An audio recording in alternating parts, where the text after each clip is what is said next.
இப்போ எங்கிட்ட பார்த்தீங்கன்னா ப்ராடக்ட் 1 2 3ன்னு இருக்குது, அதோடைய குவான்டிட்டி வந்து இருக்குது. இது ஏன் மல்டிபிள் என்ட்ரிஸ் வருதுன்னா டிஃப்ரெண்ட் லொக்கேஷன்ஸில் இருக்குது. ஸோ எல்லா லொக்கேஷன்ஸ்லேயுமே வந்து 0 வந்தால் அந்த ப்ராடக்ட் வந்து நோ ஸ்டாக்குன்னு வரணும். ஏதாவது ஒரு லொக்கேஷனில் வந்து ஸ்டாக் இருந்தாலும் அது வந்து ஸ்டாக் இருக்குது அப்படின்னு சொல்லி காமிக்கணும். அதுக்கு நம்ம வந்து எந்த மாதிரி ஃபார்முலாஸ் பண்ணலான்னு சொல்லி பார்ப்போம். இதுக்கு பார்த்தீங்கன்னா நான் வந்து ஃபஸ்ட்டு இஃப் ஃபங்க்ஷன் வந்து யூஸ் பண்ணிக்கிறேன். இதில் வந்து டெஸ்ட்டில் பார்த்தீங்கன்னா சம் இஃப் எஸ் அப்படின்ற ஃபங்க்ஷன் வந்து யூஸ் பண்ணுறேன். யூஸ் பண்ணிவிட்டு சம் ரேஞ்சு பார்த்தீங்கன்னா இந்த குவான்டிட்டி, இப்போ கமா கொடுத்துட்டு க்ரைட்டீரியா வந்து பார்த்தீங்கன்னா ப்ராடக்டுடைய நேமு. இப்போ அடுத்து பார்த்தீங்கன்னா க்ரைட்டீரியா என்னென்னா இந்த ப்ராடக்ட் 1 அப்படின்ற இந்த ப்ராடக்ட் 1ல் என்ன குவான்டிட்டி இருக்குன்னு சொல்லி சம் பண்ண போகிறோம். அதுக்கு தான் வந்து இந்த ப்ராடக்ட்டை வந்து செலக்ட் பண்ணிக்கிறேன்.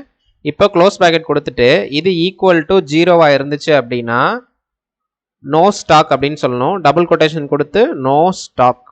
அதே மாதிரி திரும்ப டபுள் கொட்டேஷன் கொடுத்துட்டு கமா கொடுத்துட்டு இப்போ ஸ்டாக் இருந்துச்சு அப்படின்னா